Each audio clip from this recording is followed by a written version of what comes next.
गांव की गर्मी और एक नई शुरुआत। मैं विक्रम, उम्र 22 साल, दिल्ली में पढ़ाई कर रहा हूँ। गर्मियों की छुट्टियों में मैं अपने गांव गया था, दादी ने बुलाया था। वहाँ मेरा छोटा चाचा, राजू चाचा, कुछ ही साल पहले शादी करके आए थे। उनकी पत्नी, मेरी नई चाची कविता चाची, उम्र में बस 6-7 साल ही बड़ी थी मुझसे। पहली बार जब मैं उन्हें देखकर बरामदे में पहुंचा, तो दिल कुछ अजीब सा धड़का। वो सफेद सूट में थी, खुले बाल, हल्के गुलाबी होंठ और आंखों में कुछ खास, जैसे कोई राज हो। अरे विक्रम भैया, आप तो अब हीरो लगते हो, उन्होंने मुस्कराते हुए कहा। उस दिन पहली बार किसी ने मुझे ऐसे देखा था, जैसा मैं खुद को देखना चाहता था।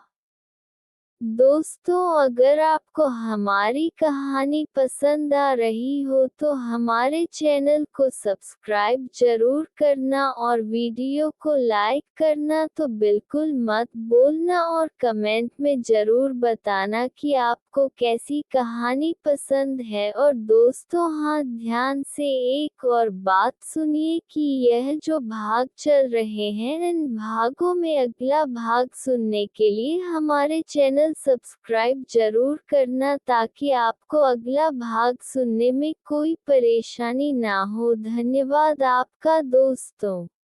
चेरी ब्लॉसम भाग 2। नजदीकियां बढ़ने लगी। चाचा अक्सर खेत पर रहते और चाची घर का काम अकेले संभालती। मैं उनकी मदद करने लगा। कभी बरामदे में बैठकर आम काटते, तो कभी छत पर चाय पीते हुए बातें करते। एक दिन उन्होंने पूछा, दिल्ली में कोई गर्लफ्रेंड है?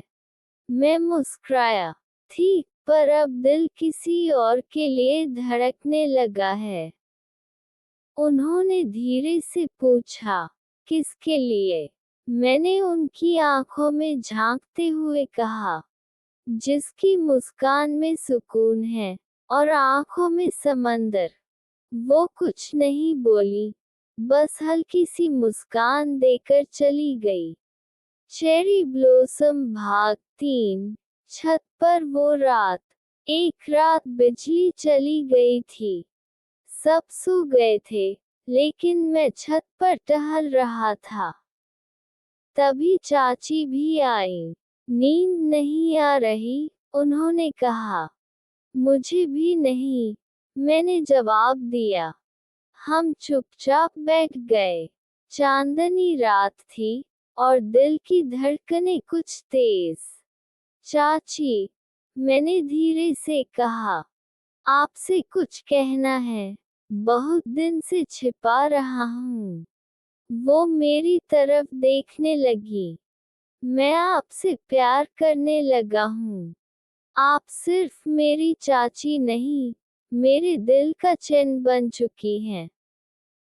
चाची ने मेरी ओर देखा, कुछ पल चुप रही, फिर बोली, ये पाप है विक्रम, लोग क्या कहेंगे?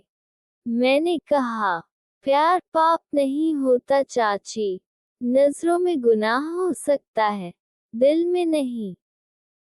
वो धीरे से रो पड़ी, लेकिन उन्होंने मेरा हाथ नहीं छोड़ा।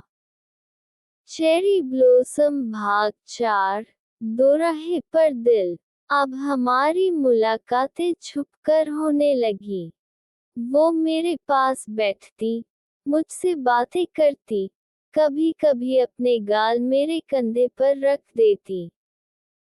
हम दोनों जानते थे कि जो कर रहे हैं, वो आसान नहीं। अगर किसी दिन तुम्हारा प्यार बोझ लगने लगे मुझे, तो रोक लेना खुद को, उन्होंने कहा। मैंने जवाब दिया, आप बोझ नहीं हो, चाची, मेरी दुनिया हो। चेरी ब्लॉसम भाग 5। समाज के खिलाफ। कुछ महीनों बाद गांव में बातें फैलने लगी। मामा ने डांटा, दादी ने धमकाया, चाचा को शक हुआ, लेकिन चाची ने सब संभाल लिया। धीरे धीरे मैं वापस दिल्ली आ गया, लेकिन चाची से रिश्ता बना रहा। कुछ सालों बाद चाचा की बीमारी और बेरुखी ने चाची को तोड़ दिया। फिर एक दिन उन्होंने मुझे फोन कर कहा, अब मैं आजाद हूँ विक्रम, पर टूट चुकी हूँ। मैंने कहा, अब मैं तुम्हें जोड़ूंगा, हर टुकड़ा समेटकर, हर आंसू पोंछकर। चेरी ब्लॉसम अंततः एक नया रिश्ता। कुछ समय बाद हमने शादी कर ली, कानूनन और समाज से दूर, लेकिन सच्चाई और प्रेम से भरी हुई। अब कविता चाची मेरी कविता बन चुकी है, मेरी पत्नी, मेरी रूह की साथी। दिल अंतिम पंक्तियाँ। ग्रेटर देन प्यार हमेशा आसान नहीं होता, पर जब वो सच्चा हो, तो दुनिया की हर बंदिश हार जाती है। अगर आपको ये कहानी पसंद आई, तो बताएं, क्या इसका दूसरा भाग भी चाहिए? या फिर चाची और मेरा छुपा प्यार जैसी अगली कहानी? मैं तैयार हूँ लिखने को।